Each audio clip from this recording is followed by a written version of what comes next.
지난 시간에 이어서 오늘은 암의 영양학적 치료 마지막 시간입니다. 그래서 오늘 내용은 전체적으로 암을 영양학적으로 어떻게 치료하는지에 대한 그런 최근적인 어떤 논문 경향이나 전 세계 연구 경향을 제가 알려드리려고 합니다.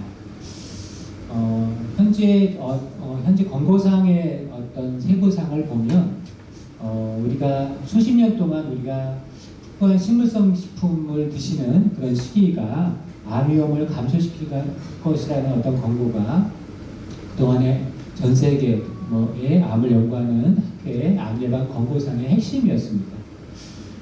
근데 이제 이런 부분들에서 어떤 거는 좋다 그러고 콩을 먹으면 된다 안 된다 여러 가지 혼란스러운 것들이 있는데 우리가 식이 공고를 보면 미국 암협회 ACS라는 데가 있어요. 그래서 그것의 권고협회를 보면은 일생 동안 건강한 체중을 유지해야 된다.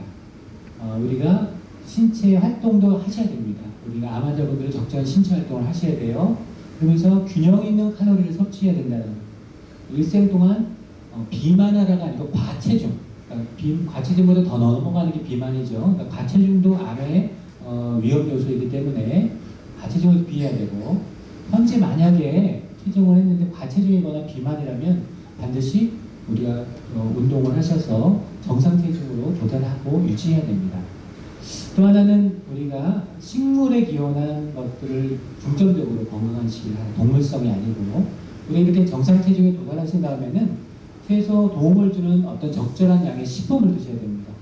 그 구체적인 건 뭐냐면 매일 5차례 이상. 여기서 이제 또 오늘 저희 암센터에서 잘 치료받고 퇴원하시는 아마 하는 분도 계신데 이걸 꼭 지키셔야 돼요. 5차례 이상입니다. 5차례. 암협회 권고입니다. 이런 내용이 되게 중요한 거예요. 5차례 이상 다양한이라고 합니다. 다양한. 어떤 일정한 것만 드시지 말고 다양한 채소하고 과일을 섭취하셔야 됩니다. 또 가공된 곡류는 별로 좋지 않아요. 통곡식이 좋아요. 그래서 정제된 건 아무래도 백미라든가 그죠? 우리가 그런 것들을 얘기해요. 그래서 또 설탕도 흰 설탕 이런 것들에서 밀가루도 가공된 밀가루 이런 것들은 썩 좋지 않다라고 표현하는데 어쨌든 자연곡물을 선택해야 되고 또 앞으로 이제 주의하실 것들이 뭐냐면 가공육류와 붉은 육류 섭취를 제한하셔야 됩니다. 이거 그동안 먹었는데 괜찮지 않았기 때문에 암이 온 이유가 다 이런 이유 때문이라고 논문이 나와 있기 때문에 그런 부분들은 특별히 신경을 쓰셔야 돼요. 어제 제가 이제 암 환자분 한 분을 또 보호자분께서 급하게 대장암인데 4기로 전이되신 부인이 유방암이셨어요. 처음에 그분 유방암이셨는데 병원에서 치료도 잘 됐다 그러고 수술도 잘 됐고 항암도 잘해서 한 6개월 7개월 동안 전혀 문제 없었다는데 갑자기 7개월 만에 대장암이 발생했다고 통보를 했다는 거예요. 서울의 무슨 대학병원에서 이 보호자분이 그래서 아니 그동안 잘 관리했는데 어떻게 이런 일이 벌어졌냐고 막 힘들어하고 이러시더라고요. 우리가 항암이나 수술 방사선은 암의 결과를 보고 하는 치료입니다. 암의 원인을 보는 치료가 아니에요. 암이 발생한 원인은 여러 인지가 있는데 그렇기 때문에 그동안에 잘못된 식습관이 있으셨다면 반드시 교정을 하셔야 돼요. 그런 부분들이 이런 오늘날의 식단에 대한 부분이 많은 그런 연관이 있습니다. 그래서 그런 부분들을 반드시 신경을 쓰셔야 되고 만약 알코올 음료를 마실 시에는 섭취량을 주의하셔야 됩니다. 술을 드시지 말고 드시더라도 여성은 하루 1잔 이상, 남성은 하루 2잔 이상 마셔서는 안 됩니다. 이게 이제 미국의 암협회 권고사항이죠. 우리 생물활성 식품의 구성 요소의 어떠한 것들이 암 예방과 관련이 있는지 암 예방 파트입니다. 우리가 암은 원발암보다 전이 재발암이 더 무섭습니다. 그러니까 암은 원발암으로 돌아가시는 경우 거의 없고 재발하고 전이 됐을 때 사망률이 90% 나오는 거예요. 그때 암은 어떻게 하든지 전이 재발을 하려고 노력을 해야 되고 암은 물론 안 오려고 예방을 하셔야죠. 그런 부분에서 여기에 나온 것들은 이런 논문의 근거들이 있더라는 거예요. 그래서 음식도 이왕이면은 암에 도움이 되는 것들을 좀 집중적으로 드시면 좋겠죠. 아보카도 같은 경우는 세포 주기를 정지해주거나 괴사를 일으켜주고 지난 시간 한번 했었는데 브로콜리라든가 그죠? 브로콜리 새싹 같은 경우는 발암물질 대사를 없애주고 우리가 스트레스 받으면 몸이 산화가 된다고 표현해요. 흔히 말하는 건 녹슬죠. 대사가 되면 사람이 활성산소가 생겨서 산화가 되는데 그런 것을 많이 없애주고 대표적인 우리가 항산화 음식이기도 하고 활성산소도 없애주면서 암을 없애주는 좋은 음식입니다. 또 장과류 같은 경우도 우리가 악성 변이를 감소하고 어떤 그런 것들, 와인류 이런 것들. 또 사망색소라고 해서 우리가 항염증작용이나 세포 섬유라든가 세포 주기 정지. 또 이제 마늘이라든가 우리가 유기황 화합물 같은 경우도 마늘이 암에 좋다는 말 많이 들으셨죠, 그죠? 네, 이런 것들도 적절하게 드시면은 발암물질을 많이 억제해주고 우리 세포 주기를 정지해주고 또 항산화 작용도 상당히 강한. 저 같은 경우는 암환자분들은 흑마늘을 많이 권고해드립니다. 우리 그냥 드시면은 그 알레르기한 성분 때문에 속이 쓰릴 수 있고 안 좋은데 우리가 마늘을 우리가 그냥 편하게 전기밥솥에 해두고 한 2주 정도 가만히 두면요, 그냥 마늘 흑마늘을 자연스럽게 흑마늘로 돼요. 그걸 드시면 돼요. 시중에 판매하는 걸 드셔도 좋고. 그래서 암 환자분들은 현재 단계에서도 드시는 게 좋고 예방 목적에서 드시는데도 꾸준히 마늘을 드시면 좋습니다. 포도류 같은 경우는 우리가 항염증 작용이 있고 녹차가 또 여러 가지 근거 있는 논문들이 또 많이 있습니다. 녹차도 우리가 항염증 작용이라든가 성병인지를 억제해주고 특히 토마토 같은 경우는 아주 좋은 우리가 특히 제가 암 환자분들한테 제일 권고하는 모든 다양한 암종들에 쓸 수 있는 것들이 있는 토마토를 드시면 참 좋고 다만 토마토 같은 경우는 조리법을 좀 신경을 쓰셔야 돼요.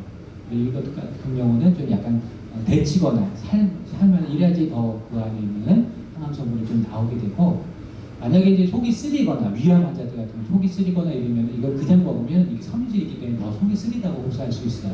그래서 반드시 그런 약간의 데치거나 살거나 약간 볶는 어떤 그런 것들을 해서 하시는 게 훨씬 좋죠. 어쨌든 산화적 스트레스를 감소시키고 이런 것들은 우리가 근거가 많이 잡혀 있는 거고. 다만 이제 좀 주의를 드리고 싶은 거는 마늘 같은 경우는 지난 시간에 제가 말씀드렸지만 몸이 좀 차고 좀 허능하다고 손발도 냉하고 소화력도 좀 떨어진다고 하는 분들 약간 음이경향 에너지에서가 저에너지 대사인 분들한테 맞고 에너지에서가 높다고 표현하는 흔히 한방에서 말하는 양인들 같은 경우는 장기 복용하면 속이 쓰려진다든가 위에 충혈되거나 염증이 오기 쉬울 수 있어요. 그래서 그런 것들은 우리가 잘 조절을 전문 한의사한테 정확한 체질을 감별해 보시고 원래 녹차 같은 경우는 한방에서는 두통약으로 썼습니다. 이 자체는 그래서 우리가 염증 환경도 없애고 기본적인 스트레스도 풀어주는데 역시 이것도 약간 양인 경향한테 더 맞는 경향이고 또 동의보감이라든가 의사들을 보면 녹차는 반드시 따뜻하게 먹으라는 말이 있어요. 요즘 시중에 보면은 차가운 녹차류도 많이 나오는데 예전에 제가 이제 KBS에 이제 뿌리깊은 나무라는 프로에 한번 출연해서 녹차에 대한 설명을 한 적이 있었어요. 그때 제가 주의사항을 하고 녹차는 좀 차게 먹으면은 카페인이라든가 타닌 성분이 너무 강하게 해서 불안초조하게 만들거나 심계정중증을 만들 수 있고 부작용이 나타날 수 있으니까 반드시 좀 따뜻하게 복용하셔야 됩니다. 라고 말씀을 드렸는데 그게 방송에 나왔을까요? 안 나왔을까요? KBS에서 그 부분을 편집했더라고요.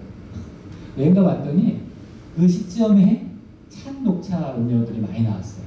예, 그래서 무슨 이유에서인지 그러는데 그건 의료적인 어떤 상식을 좀 갖고 있으면 훨씬 좀 좋겠죠. 특히 몸이 찬 사람들은 녹차를 자꾸 드시면은 불안초조하거나 이뇨작용이 강할 수 있어서 역효과가 될 수 있으니까 약간 좀 몸에 에너지가 있는 분이 좀 드시는 게 도움이 될 수 있습니다.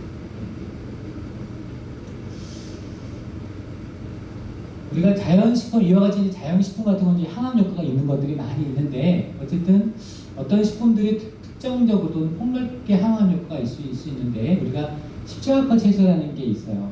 흔히 말하는 배추, 무 이런 것들이 다 십자화과 채소인데 이런 것들은 이소티오시아네이트라는 성분이 있는데 염증반을 이게 감소시켜주고요. 산화성 손상을 복구시켜주고 우리가 에스트로겐 알파솔체의 산염들에서 참 어려운 말 많이 나오네, 그죠? 타목시펜이라고 해서 한 에스트로겐 효과를 강화시키면은 이런 것들에 대한 효과가 논문에 나와 있어요. 그래서 우리가 흔히 이제 배추라든가 무 같은 거는 우리가 시중에서는 해독 스프라는 이름으로 많이 드시는데 실제적으로 묵국이라든가 우리가 배추 이런 것들은 아주 좋은 항암식품입니다. 김치도 그에 관해서 아주 좋은 항암식품이죠. 그래서 암 환자들은 드시면 좋은데 다만 우리나라는 김치가 너무 짜요. 그런 것들만 좀 주의하시면 되지. 원래 이거 자체 묵국도 많이 드시면 좋고 암환자분들은 무만 차로 드셔도 좋아요. 배추도 마찬가지고. 그래서 그런 것들을 드시면 참 좋다. 사과에도 우리가 이 탄닌산이라든가 우리가 알카암이라든가 여러 가지 항물들이 T세포 기능을 조종할 때 참 좋은 음식으로 나가고, 특히 항암물들 중에 여러 가지 사망색소라든가 우리가 사망색소 중 강황이라고 해서 우리가 카레 그 노란색 성분 있지 않습니까? 인도는 의외로 암 환자가 별로 없다는 거예요. 그래서 그 이유를 이렇게 찾아봤더니 의사들이나 과학자들이 카레를 계속적으로 먹고 있기 때문에 그 빈도가 훨씬 덜하다는 거죠. 그래서 한방에서는 사실은 그 대표적인 카레 만드는 성분이 강황인데, 강황은 우리가 염증을 많이 없애주고 전통적 한방에서는 어깨 아플 때가 있었습니다. 근데 어쨌든 이런 강황이나 카레 같은 것도 수시로 드실 수 있으면 좋고, 다만 이 강황이나 이런 것들은 몸이 좀 따뜻한 사람한테, 찬 사람보다는 그러니까 몸이 찬 사람한테 더 좋죠. 따뜻한 사람은 이게 몸을 따뜻하게 하는 성분이거든요. 그러니까 그런 것들도 좀 감안하고 보시면 됩니다. 어쨌든 이런 것들이 전통적인 한방에서는 이게 염증을 없애고 어깨 아플 때 썼는데, 알고 봤더니 이것이 항암 효과도 있고 염증을 제거하는 효과도 있더라. 그래서 일반적으로 암 환자분들은 기본적인 베이스가 염증 환경이 있습니다. 암이 진행될수록 더 심해지기 때문에 그런 것들을 없앨 수 있는 이와 같은 음식들을 같이 드셔주시면은 훨씬 더 관리가 잘 하고 계시다고 얘기할 수 있겠죠. 특히 이제 과일이라든가 채소를 그냥 섭취하는 게 아니고 다량 섭취를 하는 것이, 약으로 드시려면은 다량 섭취하는 것이 암 예방 측면에서 이익을 준다는 것은 전 세계의 어떤 과학자라든가 이런 분들이 다 얘기를 하고 있고요. 그렇기 때문에 이 채소도 많이 드셔야 되고요, 과일도 많이 드셔야 됩니다. 다량으로 섭취하는 것이 정말 좋고, 그 이유가 왜 그런가 봤더니 고농도의 어떤 항산화 물질이 이 안에 있다는 거예요. 산화를 억제하는 음식들, 물질들이, 또 식물들의 영양소도 당연히 있고, 특히 섬유질이 있다는 거예요. 지난 시간에 제가 우리가 아무리 좋은 성분을 뽑아낸 것보다는 그 원물질이 제가 좋습니다라고 한 말씀드린 적 있죠. 어떤 비타민을 우리가 이렇게 건강기능식품을 먹는 거, 물론 필요할 때도 있지만 암 환자분들은 그런 서플먼트라고 하는 건강기능식품을 그냥 그런 걸 섭취하는 것보다는 원래 식물 상태인 것을 드시는 게 훨씬 좋은데, 그 이유는 뭐냐면 원래 식물 상태는 섬유질이 있기 때문에 섬유질을 절대 무시하면 안 됩니다. 섬유질 효과가 상당히 중요하기 때문에 이런 부분들. 우리가 특히 과일과 야채를 좀 많이 섭취하면은 이 자체가 열량물질을 감소시키면서 전체적으로 암에 억제하는 데 도움이 될 수 있기 때문에, 특히 암 환자들은 그래서 식물에 기원한 음식들을 많이 드시라고 하는 것이 기본적인 거죠. 그래서 사실 여기 보기만 해도 아주 맛있어 보이는 고기들이 나왔습니다. 그죠? 이 붉은 육류라고, 붉은색이잖아요. 그죠? 그래서 이런 것들을 통칭해서 붉은 육류라고 표현합니다. 또 이것들을 가공한 육류도 있어요. 소세지라든가 이런 햄이라든가 이런 것들이 가공 육류인데, 이런 베이컨이라든가 간, 붉은 육류 같은 것들을 관찰했더니 매일 소비하면 이것이 유방암을 재발을 시킵니다. 그러니까 유방암에 걸렸던 분이 매일 만약에 붉은 육류를 나는 기운 없어 힘내야 돼 막 하면서 고기를 막 먹잖아요. 그럼 재발 위험이 2배가 된다는 부분이 있습니다. 이 붉은 육류는 특히 악성 전향을 조장할 수 있는 높은 양의 아연이라든가 산화물질이 있어요. 이런 이유 때문에 이런 것들을 장기 복용하거나 하는 것은 상당히 암 환자들한테는 절대 금기사항이고, 만약에 어쩔 수 없이 드실 거면은 볶아서 드시거나 태워서 우리가 숯불에 절대 이렇게 드시면 안 돼요. 숯불에 하면은 직접적으로 발암물질이 더 붙습니다. 절대 그렇게 하시면 안 돼요. 또 마블링이 많으면 많을수록 안 좋습니다. 암 환자들은. 또 맛은 있어요. 이 마블링 성분이 그것이 떨어지면서 2차적으로 발암물질로 바뀝니다. 그래서 절대 제일 안 좋은 고기는 뭐겠어요? 맛있는 겁니다. 특히 삼겹살이 안 좋습니다. 삼겹살을 내가 암을 걸리고 싶다 이러시면 어떻게 하시면 되냐면, 삼겹살을 석수에다가 연탄불에다가 또는 숯불에다가 구우세요. 내가 암 걸리고 싶습니다라고 노력하는 거하고 똑같습니다. 아셨죠? 정 드시고 싶으면 후라이팬에다 드셔야 돼요. 그리고 그런 것보다 더 좋은 거는 물에 백숙처럼 하셔서 그렇게 드셔야지 절대적으로 안전한 거지. 요리법이 되게 중요하다는 겁니다. 기름에 문제가 올 수 있다는 뜻이고, 그런 어쨌든 이런 동물성 지방이 직접적으로 너무 많이 드신다 해서 유방암 합성을 증가시킨다라는 제한은 아직 없으나 이렇게 재발의 위험은 분명히 우리가 재발한 환자분을 그동안 뭘 많이 드셨나 이렇게 검사해봤다는 거죠. 그래서 그렇다는 거죠. 그 이유는 이제 붉은 유리가 우리가 에스트로겐 소지 양성이라든가 프로게스테론 소지 양성의 어떤 유방암 환자분들은 위험성이 더 높기 때문에 특히 유방암 환자들은 이런 사실에 대해서 주의를 하셔야 되는 거죠. 그러니까 적절한 섭취는 우리 음식 조리법에 의해서 좋지만 너무 집중적으로 드시면 절대 안 됩니다. 그래서 아까도 말씀드렸지만 이런 채소 과일을 5차례 이상 자연목류 이런 거 하시고 날마다 7회씩 암을 억제 직접적으로 하고 싶다 그러면은 7회씩 복용하도록 권고합니다. 또 일반인들은 우리가 영양제법 중에서는 일반인들 같은 경우는 한 5회 정도 충분히 나눠서 드시라고 권고를 하게 되고 암 환자분이거나 또는 내가 암에 좀 유전 경력이 있거나 좀 주의해야 되겠다 하면은 집중적으로 우리 관리해야 되잖아요, 그죠? 그런 분들은 최소한 날마다 7회씩은 나눠서 드셔야 되는 거예요.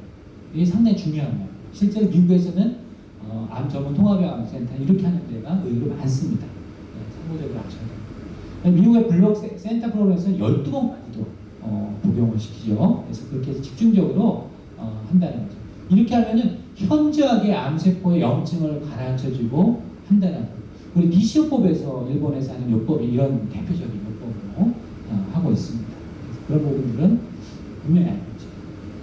소금에 대해서는 지난 시간에 한번 했지만 우리나라는 너무나 짜게 먹는다는 거죠. 우리가 소금 자체가 발암물질은 아니지만 이걸 과다 섭취하면은 위염을 유발합니다.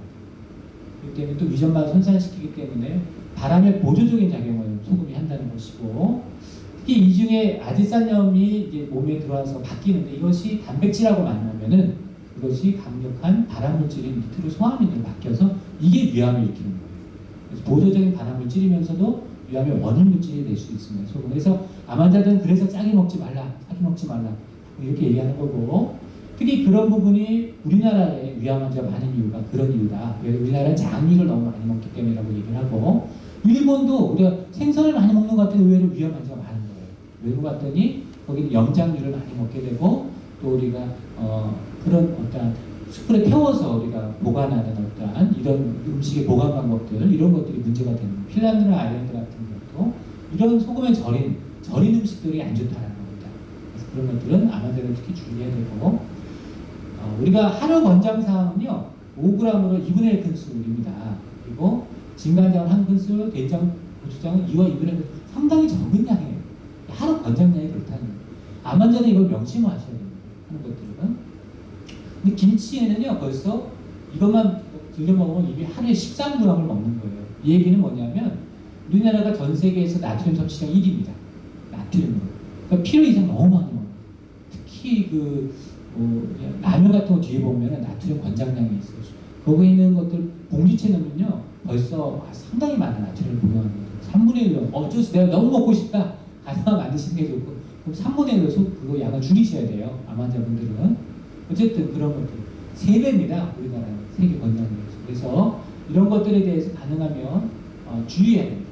특히 이제 아까도 말씀드린 암 환자분들은 채식 위주 식단을 할 수밖에 없는데 그렇게 채식 위주 식단을 하면은 몸에는 이제 칼륨 나트륨이라는 대사가 이루어져서 자꾸 이제 요것들이 세포 대사를 하는데 우리가 채식을 많이 하면 칼륨을 많이 섭취하는 게 돼요. 자기도 모르게 나트륨을 섭취하고 싶은 욕망이 몸에서 생기기 때문에 자꾸 짠 음식을 먹는다는 거예요. 그래서 그런 것 때문에 암 환자들은 특히나 저염식을 먹으면 너무 맛이 없어 못 먹겠어 막 이런 경우가 쉽게 발생합니다. 그럴 때 그래도 주의하셔야 된다는 거고 아까 말씀 소금에 대한 견해가 우리가 통합의학에서 보면 니시약에서는 이런 저염식을 강조해요. 거스요법에서 무염식 또는 고칼륨식이라는 것은 채소를 다량으로 복용하라고 권고하는 게 거스요법이라고 하는 거고 자연요법에서는 우리가 소금을 뽑게 합니다. 우리가 그런 소금 뽑게 하거나 죽염을 하게끔 유도하는 경우도 많이 있죠. 현대의학에서는 저염식입니다. 이런 이유에서 그래서 이런 것들 유발하기 때문에 이런 거니까 어느 한쪽만 의견만 듣지 마시고 절대 암 환자분들은 종합적인 의견을 보셔서 전문가하고 반드시 이런 몸에 맞는 그런 것들을 체크를 해보셔야 된다. 이런 것들이 나트륨 섭취할 때 위험을 발암되기 때문에 그런 것들을 주의하셔야 된다는 거죠. 그래서 아까 말씀드린 이런 것들을 다 주의하시고 특히 아까 최대한 날씬하게 체중하고 고열량 식품을 이제 제한해야 합니다. 우리가 암 환자가 너무 기운이 없고 하니까 이 단계에 따라 달라요. 우리가 암을 예방하기 위한 단계에서 치료 시기가 다르고 암이 발생해서 항암 중에 우리가 할 시기요법이 다르고 암이 이제 잘 끝나고 나서 예방을 다시 목적할 때 단계별로 다릅니다. 암 환자가 지금 너무나 항암하고 힘들면 저는 적정한 고기도 드시고 이렇게 잘 드시라고 해요. 약간의 나트륨 양도 조금 있더라도 잘 드셔야 됩니다. 항암 중에. 그렇죠? 몸이 빨리 회복돼야 되기 때문에. 근데 이런 것들은 예방이기 때문에 우리 전이 재발을 억제하거나 암 예방하기 위해서는 특히 이런 것들은 신경을 쓰셔야 된다는 거죠. 그래서 고열량을 제하고 특히 당분이 많은 음료를 절대 드시면 안 돼요. 사이다라든가 우리가 거기에 많은 과일 음료라든가 너무 거기 설탕이 많이 들어있어요. 별로 좋지가 않고 붉은 음료 제한하시고 알코올, 소금 섭취 제한하고 몸판에 튀긴 곡류나 콩류를 피하시고 끓일 때마다 충분히 잘 드시고 산모 같은 경우는 우리 자연수로 유방암이라든지 이런 것도 예방이 되고 아이 같은 경우 자연수로 받게 하시고 이런 여러분이 오늘 저한테 받듯이 잘 교육을 받으셔야 된다는 겁니다. 우리가 권고 등급이라는 게 있는데 이것은 아까 말한 암협회라든가 이런 학회에서 상당히 근거가 있다라고 합니다. 2009년까지 종합적인 근거에서 특별한 식품보조제, 건강기능식품이라고 표현하는 식품보조제가 암 예방에서 권유되지 않습니다.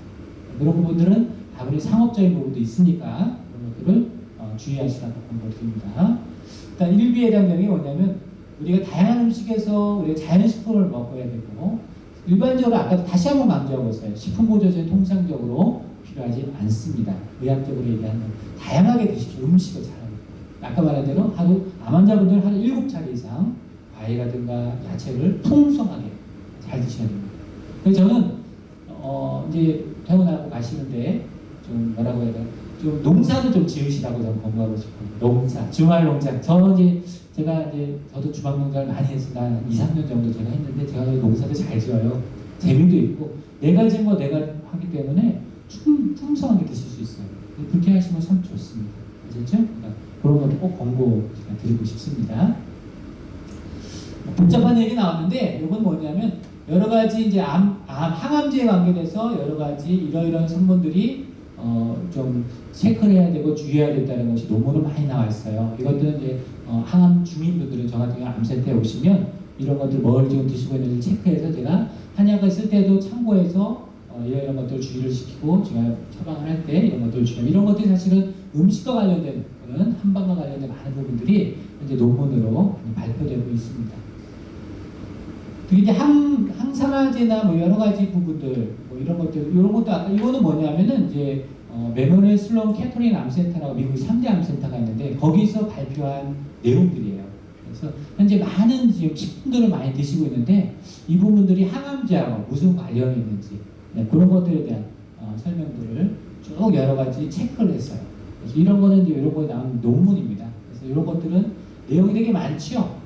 여러 가지 안에 당귀, 오미자, 청문은 최근에 이제 개똥쑥이라고 들어보셨죠? 네, 그거는 그걸로 노벨상도 지금 탔는데 어쨌든 그런 거 대왕이라든가 방풍, 강황 이런 것들에 대해서 우리나라에서 연구한 게 아니고 미국의 유명한 암센터 병원에서 메모리얼 슬론 캐토링 암센터에서 이런 것들 인삼도 연구하고 많이 하고 있습니다. 그래서 이런 것들이 실제로 상호작용이 있는지 이런 게 이게 아까 말한 메모리얼 슬론 캐토링 암센터라고 하는데 세계에서 제일 큰 암센터 중에 하나고 방사선 치료 있잖아요.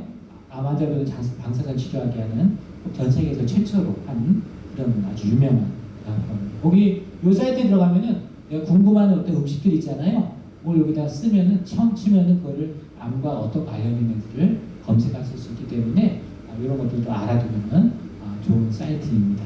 그런 것들을 mskcc.org 들어가시면 about 허브 음식에 대한 어떠한 이런 식이섬유 이런 것들에 대해서 체크할 수 있다는 거죠. 특히 이제 암 환자분이 한약을 드실 때는 우리 항상 걱정을 하시고 이게 혹시 내가 먹고 있는 이제 양약 항암제하고 무슨 관련이 있지 않은가 이런 걱정을 많이 하시는데 이런 부분에서 아직까지 의대는 한의대에서 집중적으로 교육 과정이 아쉽게도 있지는 않아요. 그런데도 불구하고 최근에는 한방이 암 환자나 암 치료에 많이 도움된다는 여러 가지 근거들이 많기 때문에 이것이 의사 선생님과 한의사 선생님들이 손을 잡고 같이 연구하는 내용이 상당히 많이 늘어나고 있습니다. 현재까지도 늘어나고 있고 그런 부분이 실제로 도움이 되는지 그것이 About Herb라는 아까 말씀드린 그런 사이트를 통해서 지금 이제 체크되고 있다는 거고요. 또 그런 데 보면은 그 사이트를 보면은 이제 아까 말한 마늘, 표고버섯, 콩, 녹차, 홍차, 잎새버섯 이런 것들에 대해서 이렇게 설명을 많이 하고 있습니다. 이게 도움이 됩니다. 실제로 이게 도움이 됩니다. 도움이 된다는 여러 가지 논문과 이런 기전을 여러분이 이 기전까지는 알 필요 없어요. 이건 제가 알아야 될 부분이고 이런 것들만 기억하시면 돼요. 특히 저는 여기 계신 아마존분들한테 표고버섯을 많이 권고드리고 싶습니다. 시중에는 참 많은 버섯류가 있어요. 버섯류 좋습니다. 야외 참 좋은데 제가 너무 안타까운 건 뭐냐면 그것이 성분의 효과에 비해서 너무 과대포장된 경우가 너무 많습니다. 또 너무 비싸요. 또 암 환자분들이 지금 절박한 심정이 있는 걸 알고 이것을 상업적으로 이용하는 분들도 의외로 좀 있는 것 같아요. 그 정도로 대단한 효과가 있는지 의료인으로서 좀 궁금해하는데 체크해보고 하면 그 정도는 없는 경우도 의외로 많죠. 여러분이 꼭 제가 권고드리고 싶은 거는 절대 비싼 게 좋은 건 아닙니다. 비싼 거는 절대 좋은 건 아니라고 생각해요. 오히려 비싼 걸 한두 번 먹지 마시고 꾸준히 드시는 게 더 좋다고 합니다. 그럼 표고버섯을 장기 복용하라고 권고드리고 싶습니다. 특히 암 환자분들은 표고버섯이 참 좋은 항암치료 보조제이고 그 부분에서 모든 음식을 하실 때 우리가 멸치 우리시잖아요. 그 안에 반드시 우려야 될 거. 제가 팁을 드리면 이제 음식을 하셔야 될 거 아니에요. 안 하실 수도 있지만 무 반드시 드셔야 돼요. 아셨죠? 표고버섯. 이 두 개는 모든 것을 넣어서 우려서 모든 음식 대신에 드시고 그거는 차로도 드십시오. 모든 물 대신에 다 드십시오. 아셨죠? 그게 항암을 위해서 좋고 거기다가 조금 더 넣으면 배추를 넣으면 좋은데 맛이 조금 이제 시래기 맛이 나서 좀 좋지는 않으실 겁니다. 거기다가 홍당무, 특히 당근은 암 환자한테 대단히 좋은 음식입니다. 우리가 카로틴 성분이 특히 암 환자한테 정말 좋기 때문에 아주 무난하게 다 쓸 수 있는 그런 것들은 반드시 모든 음식의 식재료에 구분할 때는 반드시 드시라고 얘기를 드리고 싶습니다. 그 다음에 이제 콩은 아까 말씀드린 녹차, 홍차, 잎새버섯, 홍차도 좀 좋다라는 근거가 많고 잎새버섯 역시 우리가 중국집 가면 이렇게 버섯 이게 나와 있죠. 잎새버섯 이렇게 짬뽕 먹을 때 나오는 거 이렇게 있는 거 잎새버섯이에요. 예, 네, 석이버섯, 잎새버섯. 이것도 항암 효과가 좋습니다. 일본에서는 상당히 많아요. 그렇게 비싸지도 않아요. 이것을 차로 드시면 내가 뭐 복버섯 지으면 일본 잎새버섯 저번에 말씀드렸지만 팽이버섯이 좋다고 했죠. 팽이버섯 얼마나 우리 고기 구울 때 많이 먹는 그걸 많이 드세요. 차로 드세요. 얼마나 저렴하니까 그죠. 예, 버섯류 같은 경우는 특히 암 환자들한테 좋고 이것이 몸에 악액질을 많이 없애줘서 피로물질도 많이 없애줘. 좋습니다. 꾸준히 드시라는 거예요. 뭐 드셨다 안 드셨다 하지 말고 제발 비싸면은 꾸준히 못 먹을 수 있어요. 전 거기에 반대하는 겁니다. 그게 그렇게까지 강력한 항암 효과를 준다는 건 글쎄요. 이럴 수 있다는 거죠. 그죠? 그런 분들 꼭 명심하시고 환기 한방약재 중에 환기 같은 경우도 기운이 없고 내가 너무 필요하다. 그럼 환기만으로 차를 드셔도 참 좋습니다.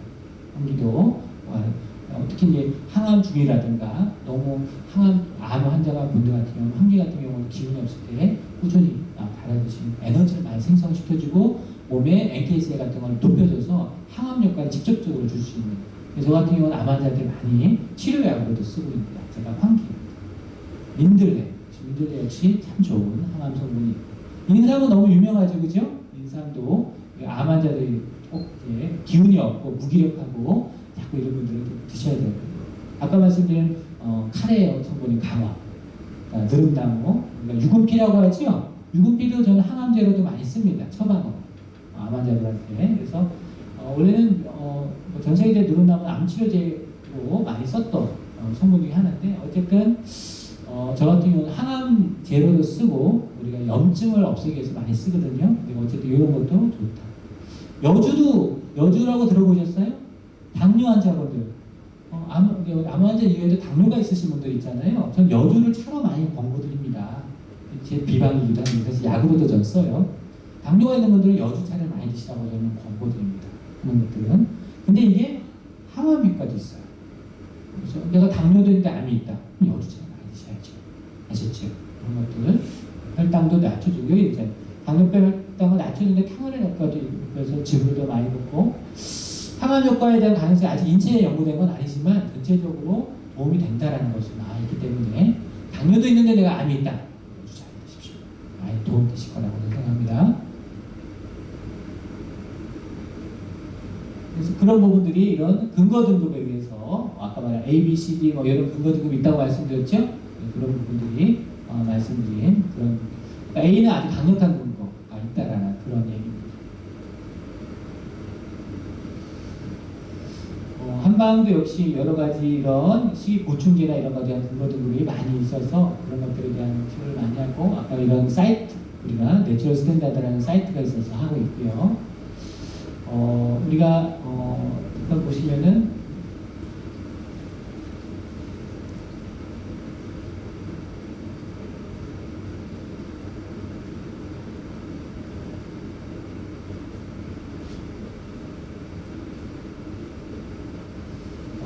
우리가 이제 국립암정보센터에 가면은 이렇게 이제 그러니까 테마로 암 환자가 비타민이 필요한지 뭐 이런 거에 대한 설명도 있어요. 그래서 그런 것들을 보면 이 의사 선생님들은 뭐라고 얘기하냐면 여러 가지 음식을 많이 먹는데 실제로 비타민을 먹거나 항산화 같은 너무 암 환자들은 많이 먹고 하고 있다는 거예요. 근데 그게 실제로 효과가 별로 없는 게 더 많다. 연구에 여러 논문을 봤더니 오히려 암을 유발하기도 하더라. 그래서 제발 좀 근거 없이 이런 것이 좋다라는 현혹되지 마라. 이 레터에 써 있어요. 저도 그렇게 얘기합니다. 암 환자분들은 귀가 얇아요. 제가 그렇게 보면 주위에서 이게 좋다, 저게 좋다, 야 이게 좋아, 무슨 버섯이 좋아, 이거 비타민지 먹으면 제가 한의사인데도 너무 그렇게 심하세요. 근데 그것이 잘못하면 다리 몸도 해칠 수 있다는 그런 경고를 주는 거예요. 반드시 음식을 통해서 드시라는 거예요. 네, 그런 것들이 되게 중요하다. 그래서 그런 부분들이 아까 말씀드린 여러 가지 이런 부분들에서 하고 말씀드린 여러 가지 표현들 설명을 제가 드린 대로 그런 내용들이 쭉 나옵니다. 소금에 대한 부분 아까 말씀드린 대로 쭉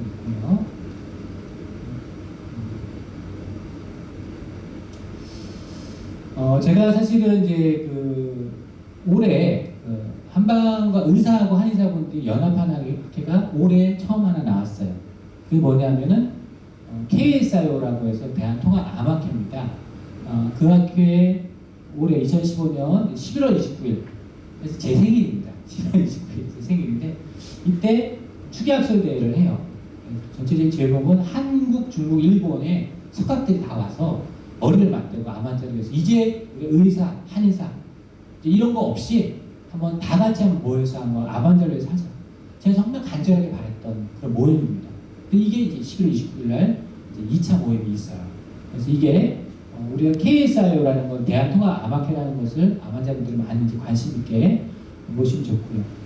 추계학술대회가 있는데요. 이게 이제 11월 29일 일요일 날 이제 카톨릭 의대 서울 성모병원에서 합니다. 개최하고 그때 이제 오는 게 우리가 보건복지부에서도 오시고 서울시 한의사회 회장님도 오시고 한국한의학 연구 원장님도 오시고 이런 분들이 이제 축사를 해도 이제 오시죠. 여러 가지 여기는 뭐 일본에 있는 여러 가지 아주 교수님들 여러 가지 한의대 교수님들, 의대 교수님들 다 이날 오셔서 한중인 여러 가지 유명 중국의 이제 복단대학이라고 해서 중국에서 가장 유명한 암센터 교수님들도 오시고 일본의 교수님들도 오시고 국내 우리가 일방암 학회장님도 오시고 많이 오시는데 제가 여기에 맨 마지막 강좌예요. 제가 이제 여러분한테 지금 강좌하고 있는 이 내용 이런 내용을 의사 선생님과 한의사 선생님한테 강의합니다. 그래서 사실 여러분한테 강의 내용이 좀 수준이 높은 이 강의라 좀 졸리기도 하실 거예요. 왜냐하면 암 환자분들은 근거 있는 걸 하지 않으면 저 역시 공격을 당할 수가 있어요. 이거 무슨 근거로 그런 말 이럴 수 있잖아요. 그래서 그런 부분 때문에 어쨌든 이런 내용들을 제가 또 정리해서 강의를 하나였다는 그런 기회를 제가 받았습니다. 아까 전에도 한번 말씀드렸지만 음식을 갖고 논문하기가 너무 어려운 건 뭐냐면 음식만 가지고 연구하는 것이 너무 중간에 들어갈 요소가 너무 많아요. 그래서 논문하기가 상당히 어렵습니다. 그래서 대단위로 하는 대조군 실험이 하기가 대단히 어렵다는 거죠. 그럼에도 불구하고 이런 여러 가지 편견이 있음에도 여러 가지 암에 관계도 여러 가지 이런 것들이 논문이 나오고 있어요. 특히 이제 방광암이나 유방암, 직장암, 자궁 내막암, 위암 뭐 이런 것들에 대해서 각각의 어떤 음식이 과연 이런 암들한테 약처럼 도움이 될 것인가. 의사진은 그에 얼마나 관심이 있겠어요. 음상영양학과는 교수님들도 마찬가지고 이게 오늘 이 순간까지도 계속 연구가 진행되고 있다는 거죠. 아까 말한 십자가 제소 이런 것들, 역지 제소라든가 이런 것들이 많이 있다는 거죠. 그래서 이런 암종별로 결장직장암은 식장학과 채소라든가 역장이 분간 채소 과일을 많이 드시라는 거죠. 암종별로 이런 것도 좀 아셔야 돼요. 사실은 그러니까 다양하게 많이 드시라는 것도 좀 필요하지만 암종별로 연구가 돼서 하는 것들 우리가 위암이라든가 위 부위에 암이 있다. 그러면 마늘이나 파나 마늘, 녹황색 채소류를 좀 많이 드시는 게 근거가 있더라는 거예요. 그죠? 또 식도에 많이 암이 있다. 감귤류 같은 거. 특히 껍질을 차로 많이 드십시오. 유기농을. 아주 좋습니다. 그걸 드셔도 되고 이왕이면 유기농 감귤에서 껍질째 드시는 게 저는 권고사항이고 특히 이런 분들이 소화기 장애도 같이 있다. 그럼 우리가 감 껍질을 차로 유기농인 걸 꼭 드시면 훨씬 더 좋다고 저는 권고드립니다. 이런 비타민C가 풍부한 채소나 과일 특히 암 환자분들 같은 경우는 감귤이라든가 오렌지 같은 거를 참 드시면 되게 힘도 나고 우리 항산 효과도 있기 때문에 좀 권고드립니다. 폐암에 관한 다양한 풍부한 카로티노이드를 드시게 췌장인 경우는 엽산이 풍부한 채소라든가 과일, 췌장암을 얘기합니다. 네, 그런 것들. 절사암 같은 경우는 토마토, 아까 말씀드렸죠? 가공 토마토 산물. 가공 토마토 산물은 뭐냐면 우리 스파게티 같은 거 얘기하는 거예요. 스파게티 좋은 거예요. 드십시오. 이런 암, 절사암에 특히나 토마토는 좋다는 논문들이 많이 나와 있습니다. 이런 것들을 알고 계시면 도움이 되시겠습니다. 암 식이요법에서의 아까 말씀드린 핵심 사항들입니다. 다 지금까지 다 핵심 사항들은 보이지만 종합적으로 영양학적인 치료가 이루어지지 않았다면 이런 단일 비타민이라든가 미네랄 이런 것만으로는 충분한 효과를 절대 낼 수 없어요. 내가 어떤 음식을 건강기능식품을 먹어가지고 난 이것만 먹으면 좋을 것 같다. 절대 그렇게 드시면 어리석은 겁니다. 절대 그렇게 하지 마십시오. 그 돈 있으시면 좋은 광주라든가 이런 거 드시라는 거예요. 토마토 사서 드시라는 거예요. 암을 일으키는 염증을 많이 조절하려면 동물성 지방이라든가 오메가6 지방산의 섭취를 줄여야 합니다. 그리고 오메가3 지방산을 많이 드셔야 되고 불포화 지방산의 섭취는 많아져야 합니다. 그런 부분들. 일실 수치를 만약 조절하기 위해서 우리가 통곡 제품이라든가 야채 과일로부터 나온 것이어야 돼요. 그리고 정제된 곡분이라든가 봄이라든가 첨가된 당류는 아예 설탕은 버리세요. 쓰지 않으셔도. 만약에 단 걸 먹으려면 제가 전에 뭘로 바꾸라고 하셨죠? 조청 하십시오. 당뇨 환자일수록 그럼 조청으로. 무슨 조청이라고 했지요? 찹쌀로 된 조청이 약이 되는 겁니다. 다른 건 약이 안 됩니다. 그렇죠? 특히 이런 부분에서 몸에 어떤 면역력도 키우고 이런 부분. 식물성 단백질이나 계란인자 생선은 매우 안전한 단백질 공급원입니다. 그러니까 태어나시더라도 아셨죠? 이런 건 드셔야 되는 거예요. 그렇죠? 식물성 단백질이라든가 계란인자, 생선류, 특히 생선류 잘 드세요. 다만 우리가 검사를 해서 수은 출시가 높은 분들은 조금 거대 생선, 참치라든가 알래스카 연어라 이런 거 주의하셔야 돼요. 수은 우리가 모발미달 검사 받아보시면 다 나옵니다. 그거는 안 받아보시면 받아보시고. 콩으로 만든 이소플라보인 보충제 같은 경우 보충제는 일단 권고하지 않습니다. 콩 같은 거는 비록 저번 시간에 말씀드렸지만 그것도 유방암이라 하더라도 적당한 양식은 전혀 문제가 없습니다라고 논문에 나와 있습니다. 콩 음식을 고기 대신에 먹는 게 오히려 우리가 문제가 되죠. 고기 먹는 것보다 콩으로 드시라는 거예요. 콩류로 된 어떤 그런 것들을 섭취하시는 것들이 중요한 거죠. 그래서 이런 것들이 특히 필요하다. 특히 유방암과 콩에 대해서는 지난 시간에 한번 말씀드렸지만 여러 논란이 있는데 유방암에서 콩에 미치는 영향에 대한 여러 말이 많습니다.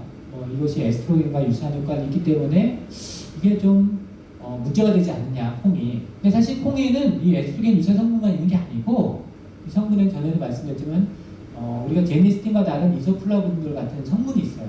이거는 다양한 면에서 잠재적으로 암세포 성장을 억제합니다. 콩은 권고합니다. 암 환자분들 잘 드시라. 그래서 그런 것들은 그래서 콩과 유방암 환자분들이 많이 이것들 관심 있게 보셔야 되고 근데 18건의 역학연구에서는 콩 섭취가 유방암의 어떤 위험을 감소시키는 역할을 오히려 하더라는 것도 있고, 보충제는 아직 결론이 없어요. 콩 이소플라본 보충제 좀 주의하셔야 된다라고 얘기하는 거고, 그래서 콩을 음식으로 하는 적절한 섭취는 유방암자라도 크게 걱정하지 않으셔도 됩니다. 이게 일반적으로 음식으로서는 유용할 수 있다는. 다만 에스tro겐 수용체 양성인 유방암자는 너무 집중적으로 드시거나 하는 것들은 좀 좋지 않을 수도 있기 때문에 그런 분들은 좀 예외적으로 좀 주의하셔야 되고, 그럼에도 불구하고 육류 대체물로 콩으로는 참 좋기 때문에 일반적으로 고기를 드시는 것보다는 콩을 많이 드시고, 콩은 섭취하는 게 잘 안 돼요, 소화가. 그래서 반드시 좀 발효를 시키거나 이렇게 하셔야 되고, 그래서 일반적으로 이제 제가 콩 중에 제일 암 환자들한테 항암 효과가 좋은 콩이 무슨 콩이라고 했죠? 서리태, 쥐누니콩. 쥐누니콩을 드시면 좋고, 그냥 드시면 섭취율이 좀 떨어지기 때문에 그것을 발효한 청국장을 드신다든가, 우리가 아니면은 우리가 낫또라고 국내에도 팔아요. 이런 서리태로 나온 낫또가 있습니다. 저도 건강식으로 저희 아내가 예전에 저를 사랑했을 때 매일같이 요즘은 왜 안 되는지 잘 모르겠는데 좀 줬던 기억이 있네요. 내가 요즘 암환자분들하고 동고동락한다고 요즘 집에 늦게 들어갔더니 요즘 안 들어가 있습니다. 어쨌든 그런 거 드셔야 돼요. 암환자분들 아셨죠? 이거는 평상시에 간식으로도 이 낫또 같은 건 참 맛있습니다. 일본 분들한테 많이 드시는데 쭉쭉 늘어나는 성분 있죠? 그 낫또 성분에 늘어나는 성분에 우리 많은 좋은 성분이 있고, 특히 이제 중풍 예방 성분, 혈관을 깨끗하는 성분이 있고, 암 환자분들은 몸이 탁하면 안 됩니다. 어혈이 있으면은 정이 재발하는 환경이 쉽게 되는 겁니다. 절대로 그렇게 안 해야 되기 때문에 콩을 권고하고, 특히 낫또 같은 거를 많이 드시라고 권고드립니다. 절서반에는 좀 더 간단해요. 이런 콩 같은 거는. 그래서 절서 특이한 수치가 한 14%를 감소시키고, 어쨌든 콩 단백질이 이걸 줬을 때 오히려 절선암에는 유효한 성분들이 많이 더 발생하더라는 거죠. 그래서 콩 식품이나 이런 두유나 이런 것들은 유제품은 별로 좋지 않아요. 유제품. 그러니까 여러 가지 최근까지 유제품이 좋으네 안 좋으네 여러 가지 있지만, 저는 암 환자들한테는 별로 권고하지 않습니다. 성장 호르몬에 대한 여러 우려, 또 아직까지 발생하는 우리나라의 안정성 문제 이런 부분이 있어서 유제품 부분은 암 환자분들은 좀 주의하셔야 되는 게 권고사항입니다. 제1기관이 통합의 종양학회 전 세계 종양학자들의 권고사항이기 때문에 암 환자들은 절대 매일 드시거나 유제품을 그렇게 하시면 안 됩니다. 하고 우리가 테스토스테론이나 이런 것들을 이 콩의 저섭취 기간 동안 더 감소되었고, 어쨌든 그런 것들에 대해서 체크를 해보시기 바랍니다. 비만은 일단 안 좋다고 그랬죠? 그래서 그런 것들은 특히 악액제열 같은 그런 부분들은 특별히 문제가 되기 때문에 절대 비만하시면 안 됩니다. 암 환자분들은 적절한 체중을 유지하시죠. 우리 국립암연구소라고 NCI라고 있는데, 여기서 1990년부터 식물에서 항암 성분이 있는지를 우리가 48종을 피라미드 형태로 했는데, 여기 최상 중요도가 유이죠. 이거 미국에서 국립암연구소에서 발표한 겁니다. 여기 마늘이 있습니다. 이런 거는 많이 드셔야 된다는 겁니다. 양배추, 감초, 생강, 그죠? 미나리과 식물, 당근, 샐러리 이런 것도 있죠. 이런 것들이 최상위층에 있어요. 그 아래 양파나 강황이라든가 현미 아시죠? 그런 것들 다 감귤, 오렌지, 아까 말한 오렌지, 레몬, 그죠? 이런 것들, 가지과에 해당되는 것들, 피망도 여기 좋고, 십자가 채소, 우리 브로콜리. 아까 말한 이것도 십자가 채소인데 브로콜리가, 그 다음에 이런 배추류 같은 거, 그런 것들, 여러 허브류들, 오이, 감자 여기 들어있어요. 감자는 제가 조리 방식이 중요하다고 그랬죠? 고온에 가열하면 발암물질이 된다고 말씀드렸죠? 전분 때문에. 그래서 고구마와 감자 절대 볶거나 기름에 튀기면 내가 발암물질 먹는 거하고 똑같은 거예요.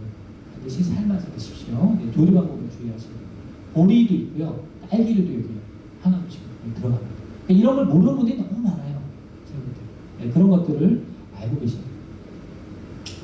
독일에서는요, 암제열 연구학회가 있어요. 한독 생명학회라고 하는 데가 있는데, 독일에서나 유럽에 여러 가지 암 프로그램을 전공한 걸 하고, 저도 이 학회 소속의 회원입니다. 하는 거죠. 그래서 여러분한테 많은 우리가 셀레나제라든가 우리 아우도바라든가 이런 것들은 제가 그런 것들을 알고 병원에 접목하는 시스템인데 막 하지 않고 독일에서도 이것이 우리 2003년도에 오스트리아에서 개최된 어떤 온콜로지라는 이런 학회를 통해서 이런 프로그램이 있습니다. 진단 시에, 집중 치료 시에, 그리고 회복기 시에 각각에 이렇게 해야 된다는 프로그램들이 있어요. 독일이나 오스트리아에서도. 그래서 그런 거에 맞춰서 우리가 여기 보면 이 셀레나제라든가 미스토라든가 여러분이 맡고 있는 주사라든가 이런 거에 대한 요법에 대한 설명이 있고 또 이렇게 진단 단계나 치료 단계별로 각각의 프로그램별로 이것이 되어 있습니다. 그래서 그런 것들이 있다라는 것을 알고 계셔야 되고요. 또 보조제요법으로서 또는 회복기 치료로서 각각의 우리 가이드라인들이 있어요. 그래서 그렇게 맞춰서 많은 치료를 독일이나 유럽에서는 하고 있다는 걸 알고 계시면 좋고요. 특히 이제 재발이나 원격전이 같은 거를 방지하기 위한 여러 가지 치료 툴이라든가 특히 더 이상 할 수 없는 고질적인 치료에서의 치료 툴 같은 경우도 여러 가지 잡혀 있습니다. 그래서 예를 들어서 유방암자 같은 경우는 이러한 프로그램의 툴을 가지고 독일이라든가 오스트리아라든가 유럽에서는 이런 식으로 하고 있어요. 물론 거기는 한의사가 별로 없어요. 그래서 우리나라 같은 경우는 저 같은 경우는 제가 이런 역할을 많이 해드리는데 독일이나 유럽에서는 그런 어떤 방법을 하고 있다는 거죠. 우리가 이제 오늘 시간은 영양치료입니다. 암 환자를 어떻게 영양을 할 것인가. 막연하잖아요. 잘 모를 수 있기 때문에. 그것을 체크하려면 어떻게 하냐면 세포만 건강도라든가 미토콘드리아 기능을 체크하는 검사가 있어요.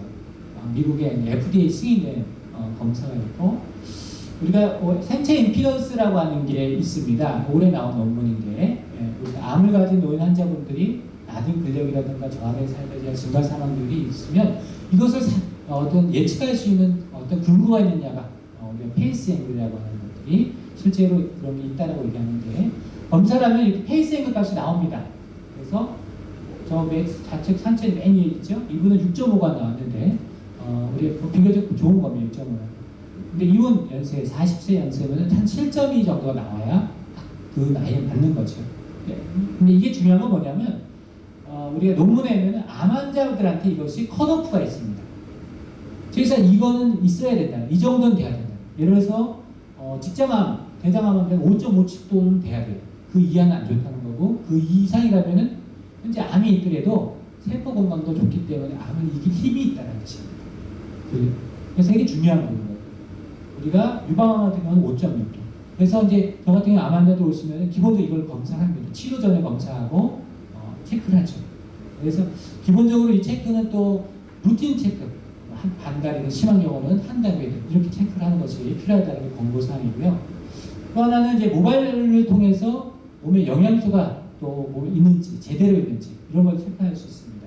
그래서 특히 이제 암이 오는 원인이 된 걸 모른다고 하는 경우가 있는데 몸의 중금속도 발암물질 중에 하나입니다. 그래서 중금속이 있는지를 체크를 해볼 수 있습니다. 열정 정도를 모바일 통해서 검사할 수 있고 또 인체의 어떤 우리가 이런 미네랄이나 이런 게 대사가 잘 되어 있는 이런 것들을 체크를 하고 이거에 맞춰서 식단을 구성해 드릴 수 있고 원고해 드릴 수 있고 암 환자들을 체크해 드릴 수가 있는 거죠.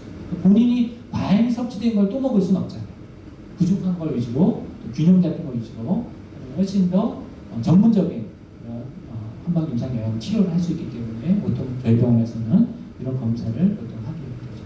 그게 활성산소가 있으면은 몸에 대사의 산물인데 이게 암을 유발하는 원인이 됩니다. 되게 중요한 거죠. 아시는 대로 항암제나 방사선은 활성산소를 만드는 거예요. 그걸 통해서 암을 공격하는 거죠. 그러니까 암 치료 단계에서의 치료 툴이 좀 다르고 치료 후에 또 예방 단계에서 활성산소는 또 의미가 좀 다릅니다.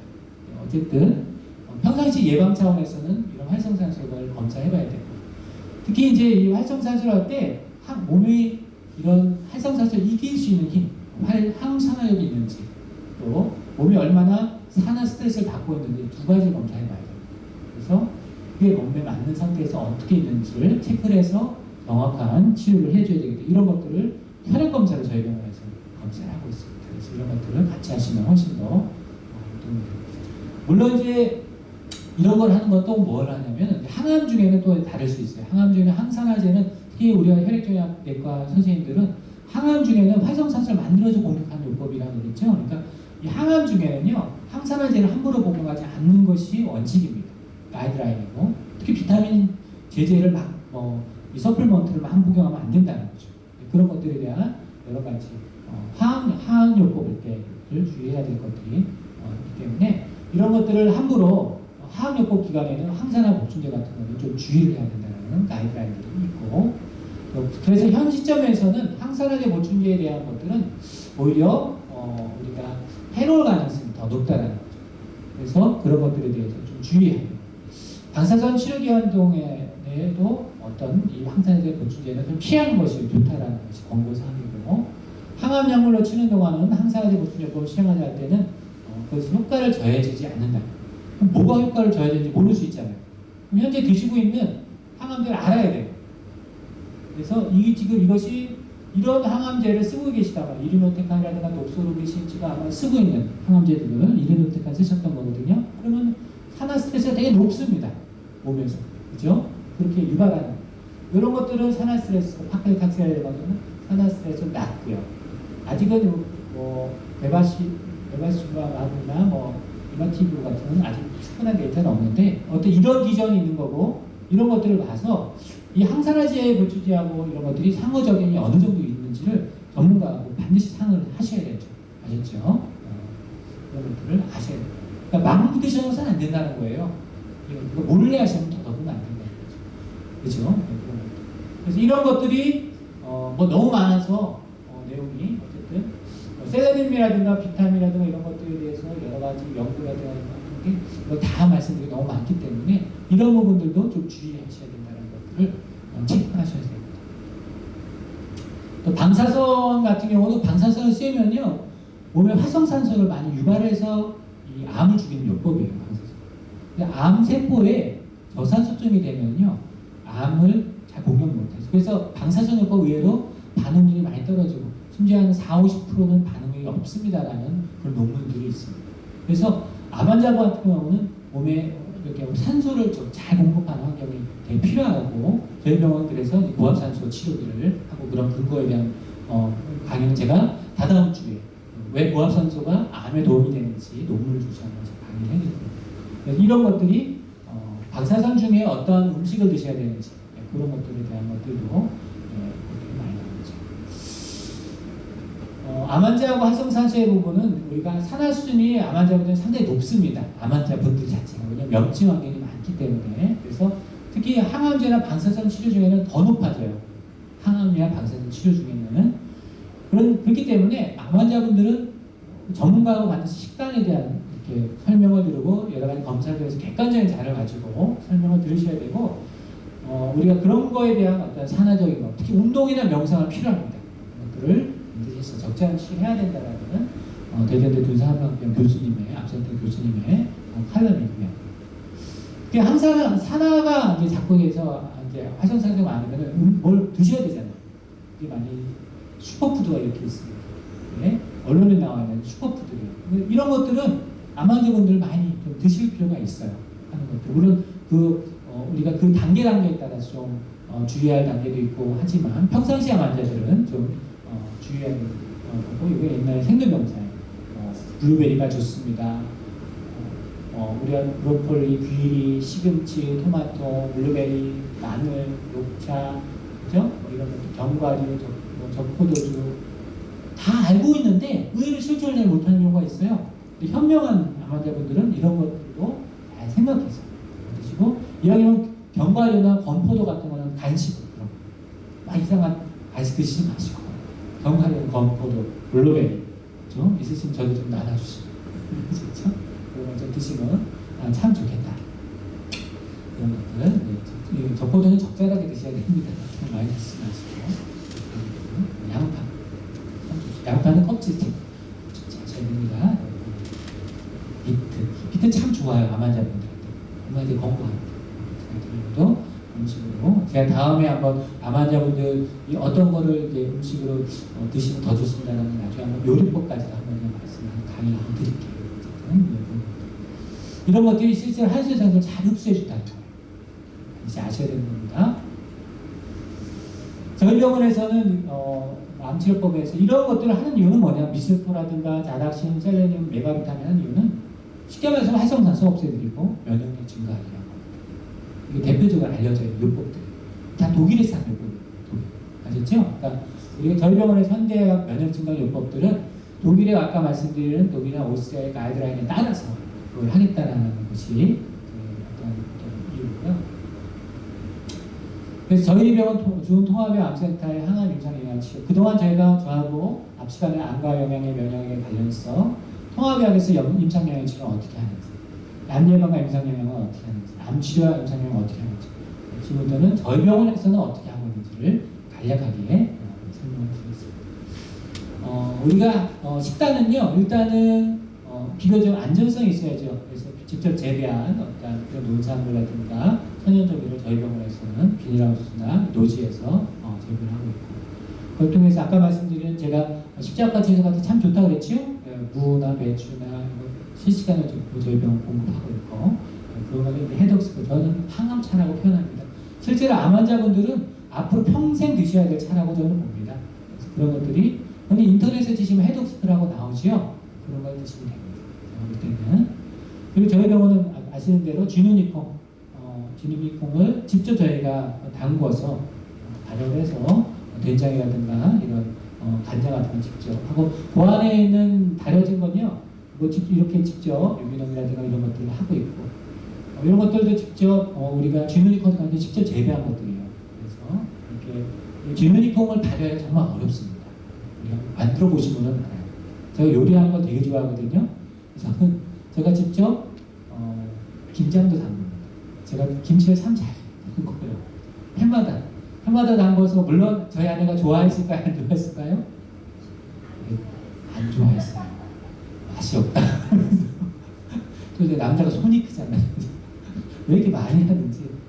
근데 어쨌든 그거를 매년 한 몇 년 하니까 제가 점점 열심히 늘어나고 있는데, 소장님 제가 이런 장도 담궜어요. 직접 매주도 쓰고 이랬습니다. 제가 어릴 때 꿈은요, 저는요 한의사가 아니었어요. 제가 어릴 때 꿈은 요리사였습니다. 그래가지고 제가 아직까지 그런 이유에서 제가 이런 것들 연구하는 거 좋아하는지 잘 모르겠는데, 어쨌든 이렇게 하고 있고요. 직접 이렇게 저희가 직접 다 만든 거예요. 가정에서 겨울에 이렇게 장작에서 직접 이렇게 매주도 직접 써왔고요. 그래서 콩 좋다라고 말씀드렸죠. 더 이상 설명하지 않아도 될 정도니까. 특히 이제 여러 가지 특히 폐암 환자분들한테도 좋습니다. 폐암 환자들, 자궁 환자들한테도 암세포 증식 효과가 있다라고 있어서 그런 것들에 대한 쥐누니콩이 특히 좋다고 말씀드렸죠. 암세포 성장을 억제해줘서. 그래서 저희 병원은 쥐누니콩으로 만든다고 했습니다. 이소플라보 성분이 일반 콩보다 5배 정도. 일반 콩을 드시는 것보다, 배드콩을 드시는 것보다 특히 유전자 변형된 콩이 의외로 많아요, 요즘. 그런 건 좀 권고하지 않습니다. 가능하면 쥐누니콩을 직접 장만하셔서 하시는 게 그것이 필요하다고 말씀드립니다. 항암차, 저는 다 공개입니다. 암 환자분을 위해서 뭐 공개하지 못할 게 뭐 있습니까? 비방도 없고요. 이런 걸 많이 하시라. 제가 이제 이 강의 내용도 아주 유튜브에 올리려고 그러는데, 이런 것들을 알아두셔야 돼요. 다 아시는 해독스프라고 있다는 친구 너무나 레프시 잘 나옵니다. 대신 실행하는 게 어렵더라는 거예요. 저도 이걸 많이 실행했는데 이거 개선하기가 쉽지는 않아요. 그런데 하는 게 좋습니다. 안 하지 마시고 제 마음으로 한 10년 동안 하십시오. 10년 동안. 10년 너무 멀다고요? 1, 2년 정도만 하세요. 아셨죠? 그럼 많이 좋아하실 겁니다. 그런 것들 꼭 보내드립니다. 현미 좋죠? 현미 좋다는 말 많이 들으셨죠? 그래서 현미는 실제로 항암적에 참 좋습니다. 어떤 건 아까 통곡류 먹으라고 그랬잖아요. 현미가 실제로 현미를 달여서 숙련도 정말 좋습니다. 그걸 차로 많이 드시면 참 좋고, 또 이제 그냥 현미보다 이제 아까 말씀드린 대로 이제 바라현미 소화도 잘 되고, 그래서 저희 병원은 바라현미 써서 지금 하고 있고요. 표고버섯 아까 제가 많이 좋다고 말씀드렸죠, 강의 중에. 그래서 특히 암세포 증식을 억제되고요. 항암제하고 만약에 이걸 표고버섯을 많이 같이 쓰면은 크게 걱정 안 하셔도 돼요. 항암제 부작용 감소시켜주기도 하고 항암제 효과를 더 좋게 하는다는 논문들이 있어요. 그래서 오히려 항암 중에 많이 적셔 드셔도 찹니다. 알고 계시면 많이 도움이 되죠. 또 하나는 우엉입니다. 우엉 정말 좋습니다. 제가 많이 권고하는 것들이 하나인데, 특히 우엉은 항암작용에 좋고, 우엉 껍질에도 특히 사포닌이 많기 때문에 껍질째 하셔야 돼요. 껍질 막 벗겨내는 분들도 있어요. 그러지 마시고 껍질 채하시고. 다만 좀 성질 차요. 그래서 몸이 찬 사람들은 많이 먹으면 처음부터 많이 드시면 펼치는 경우도 있습니다. 처음 드시면 괜찮아지긴 하는데 그런 게 우엉량을 좀 조절하고 해독스프에서도 해독스프에도 우엉이 들어가는데 그런 것들이 있는데 이런 경우는 대추하고 같이 있으면 좋습니다. 몸에 에너지 대사가 적고 추구하는 분들은 대추 자체에도 항암 효과가 있어요. 이렇게 궁합 그렇게 맞출 수 있습니다. 대추하고 같이 드시면 좋고요. 그래서 우엉차도 많이 드시기 바랍니다. 예. 당근 좋다 그랬죠? 당근 이 항암 효과 팔카리놀이라는 성분이 많이 알려져 있고요. 이게 우리 암 발병률은 이 충분히 당근을 섭취해주면 한 33% 정도 암 발병을 좀 줄여준다는 그런 논문들도 있어요. 그래서 당근 특히 좋습니다. 그래서 제가 말하면 다 좋다 그러니까 좀 헷갈리시죠? 좋으니까 좋다. 해독스프에 나온 것만 제가 뽑은 거예요. 왜 좋은지 알고 드셔요. 제가 안타까운 건 이게 해독스프를 다이어트 음식으로만 알고 있더라는 거예요. 원래는 그게 암 환자를 위해서 개발된 거예요. 해독스프는. 아셨죠? 그거 알고 계셔야 됩니다. 베타카로틴 섭취가 높으면 폐암이나 유방암 발병률이 현저히 떨어집니다. 그런 것들에 대해서 아직. 그래서 다만 이렇게 베타카로틴 섭취는 식품을 통해서 섭취해야지 이것만 먹으면 별로 좋지 않아요. 식품을 통해서 좋다. 그래서 특히 실험 결과 흡연자들에게 베타카로틴 같은 거를 따로 이런 추출물로 먹으면 오히려 암에 증가한다. 반드시 당분으로 드시라는 거죠. 가능하시면. 어쨌든 식품 중에서 베타카로틴 함량이 제일 높은 게 당근입니다. 간식으로도 드세요. 당근을 오독오독. 아셨죠? 드시는 게 좋다. 특이점은 당근을 기름하고 함께 조리하면요 흡수율이 베타카로틴 흡수율이 60에서 70% 높아집니다. 얘는 특이하게 볶거나 그런 것들을 해서 드셔도 오히려 항암에는 더 효과가 더 좋습니다. 당근은 그래서 생으로 드신 것보다 적절하게 어떤 기름하고 같이 하는 것들이 특히 껍질을 벗기지 마세요. 절대. 해독스프에도 껍질 벗겨서 하는 거 아니에요. 무도 마찬가지. 그렇죠? 그래서 껍질을 두껍게 깎아는 것보다 깨끗이 씻어서 그대로 가볍게 끄어내가면 가장 껍질 채로 하셔야 된다는 거. 그래서 그런 것들이 정말 좋다라는 팔카리놀 성분들이 좋다라는. 옛날에 이제 이거는 이런 청기누설이라는 프로에서 실제로 90대에 되는 의사 선생님인데 23년생인데 아주 건강하세요. 눈도 시력이 1.5예요. 90세가 넘으십니다. 왜 그런가 봤더니 뭔가 주스를 20년 전부터, 그러니까 70살부터 드셨어요. 70살부터. 여러분도 늦은 거 아니에요? 여기서 70살 이상인 분 혹시 늦은 게 없어요. 이거는 그때부터 드셨어요. 지인의 소개로 드셨다. 1리터 이상 20년 하루 다는 것을 드셨던 정말. 이 해독스프는 나테이시 가즈라는 분이 암 환자를 위해서 개발하는 겁니다. 다이어트 음식이 원래 아니에요. 이것이 다양한 채소로 물처럼 이런 식으로 말린 무쳐, 우엉, 당근, 건조한 표고버섯 이 레시피입니다. 요구에 관계된 책도 있어요.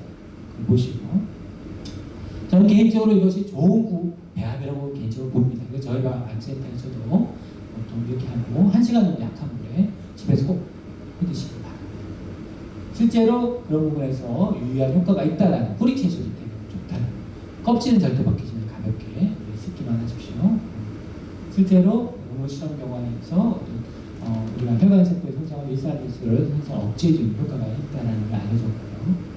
저희 병원에서 이제 이게 아까 실제로 이제 이런 된장이나 단장 이런 과정을 통해서 여러분이 드시는 건 별거 아닌 것 같지만 이런 과정을 거의 1년 가량 저희는 노력을 해서 했던 거고요. 저희 병원 블로그에 보시면 하는 것들은 다 잘 나옵니다. 저는 이제 아까 말씀드린 SIO라고 제가 마음대로 막 이런 아까 했던 모든 내용은 국제통합경영학회라고 SIO라고 있습니다. 거기서 나온 가이드라인이 있어요. 그걸 제가 오늘 설명드립니다. 제가 오늘 한 내용은 제 주장이 아니고 전 세계 통합경영학자들 특히 저처럼 임상영양에 관심 있는 사람이 가이드라인이 아까 말한 그런 게 있어요. 그런 걸 오늘 제가 설명을 드린 거고 한방에서는 대한한방 임상영양학회라는 게 있는데 거기서 이런 가이드라인 잡아주고 있습니다. 한방에서 하는 거거든요. 그런 거 근거로 저희 병원에서는 영양적 치료를 하고 있고요. 그래서 이런 원리에서 이런 것들을 지금 가이드라인에 의해서 한다는 말씀을 제가 드렸습니다. 또 구선암독이라고 해서요. 암 환자분들 같은 경우는 항암 유동식으로 많이 쓰셔야 되는데 이건 원래 한약입니다. 옛날 세종대왕이 드셨던 이제 어떤 떡으로 원래 만든 건데 암 환자들한테 좀 도움이 되는 암성 질환의 허약 상태라든가 항암 중에 좀 힘들어하는 분들한테 제가 볼 때 도움이 많이 되는 성분이어서 레몬스를 처방을 하고 있습니다. 그래서 여기 보면은 연, 마, 복령, 율무 율무가 항암 성분이 상당히 좋거든요. 또 의인이 들어있어요. 그래서 이런 거 율무가 의인입니다. 율무 같은 항암 성분이 되게 좋습니다. 평상시에도 많이 드셔야 돼요. 보리, 아까 제가 항암 성분 있다고 했죠. 까치콩 이런 것들, 조청이 여기 좀 들어있고 맵쌀, 상주곡감이 들어있어서 그런 것들을 이제 미숫가루 다듯이 저희 병원에서는 투약을 하고 있습니다. 또 경호권 같은 경우도 우리가 사실은 이제 일반적 경호권 기운 없고 막 이럴 때 쓰는데 실제 논문에 보면 폐암 세포를 하는 거에서 폐암의 어떤 동양 성자 억제라든가 이런 게 이 안에 이 안에 인산이라든가 이런 성분들이 당연히 암을 성장을 좀 억제해주는 성분들이 있어요. 그래서 실제로 경호권이라든가 이런 것들을 쓰는데 항암 중에 너무 몸이 힘들고 피곤하고 이런 분들 같은 경우는 경호권을 환으로도 나왔고 일반 차처럼 타서도 처방을 할 수 있습니다. 그래서 저는 그렇게 좀 처방을 할 수 있다고 말씀드렸습니다. SIR라는 이제 국제동양 장치가 있다는 걸 제가 말씀드렸고 이런 부분들이 반드시 가이드라인으로 해야 된다는 거죠. 저희 병원은 한방에서 많이 항암 임상 요양 치료를 많이 하고 있다는 걸 말씀드리고요. 그런 부분에서 음식으로 못 고치는 병원은 약으로 못 고칠 수 없다는 게 히포크라테스 선생님이 말인데 저 역시 이런 부분에서 상당히 이것이 옳다라고 보고 있습니다. 오늘 제 강의는 여기까지 마치겠습니다. 감사합니다.